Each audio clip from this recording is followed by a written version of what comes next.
and Legends by T.W. Rolleston, Chapter 5.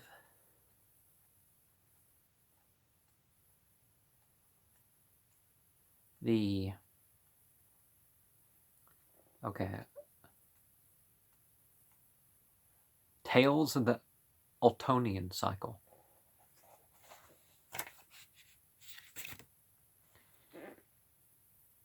Cuchulain in the land of Skatha. Next day, Cuchulain bethought himself how he could prepare himself for war, and for the deeds of heroism which Emer had demanded of him. Now he had heard of a mighty woman warrior named Skatha, who dwelt in the land of shadows, who could teach to the young heroes who came to her wonderful feats of arms. Owing to the similarity of the name, the supernatural country of Skatha, the shadowy, was early identified with the islands of Skye, where Cuchulain peaks still bear witness to the legend. So Cuchulain went overseas to find her, and many dangers he had to meet, black forests and desert plains to traverse, before he could get tidings of Skatha and her land. At last, he had come to the plain of ill luck, where he could not cross without being mired in its bottomless bogs or sticky clay. And while he was debating what he should do, he saw coming towards him a young man with a face that shone like the sun, whose very look put cheerfulness and hope into his heart. This, of course, was Cuchulain's father, Lou. And if you remember my fiery wicket, that's why I had the guy like the sun, head like the sun.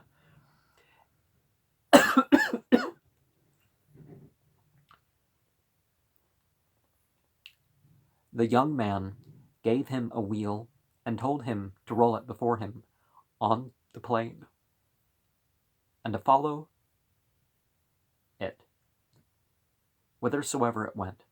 So Cuchulain set the wheel rolling, and as it were, it blazed with light that shot like rays from its rim, and the heat of it made a firm path across the quagmire, where Cuchulain followed safely.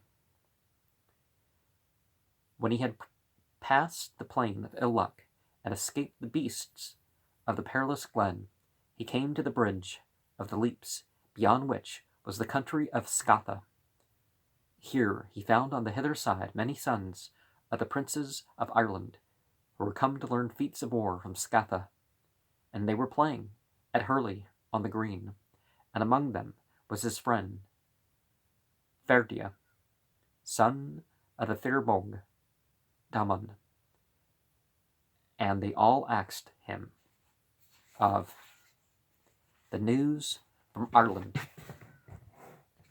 When he had told them all, he asked Ferdia how he should pass to the dune of Skatha.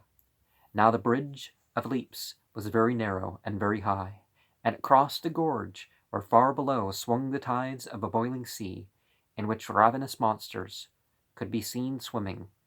Not one of us has crossed that bridge, said Ferdia, for there are 2 feats that Skatha teaches last, and one is the leap across the bridge, and the other the thrust of the Ga-bog.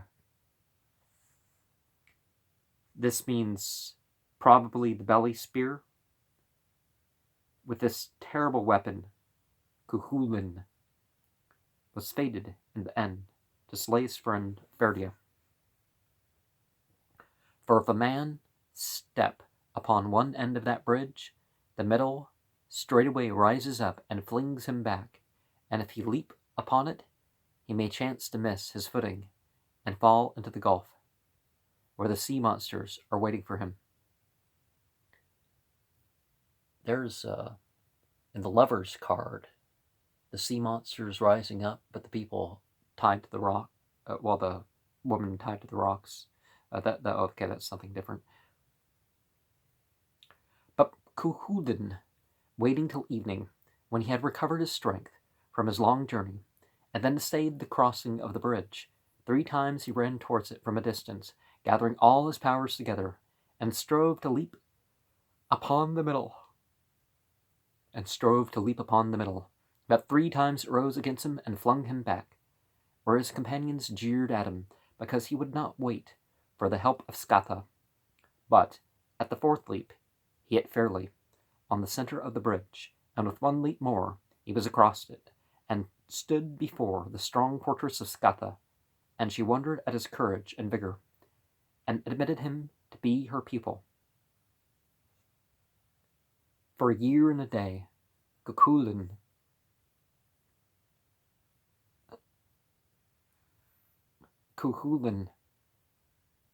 abode with Skatha, and all the feats she had to teach he learned easy, and last of all she taught him the use of the ga bog, and gave him that dreadful weapon which she had deemed no champion before him good enough to have.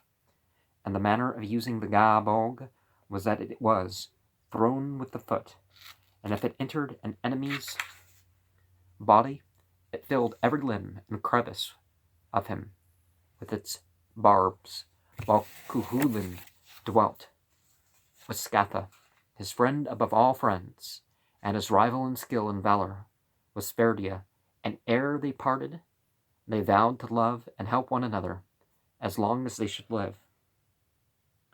Cabath gazed upon the stars, and he was much troubled, and Cuchulain and the flaming wheel.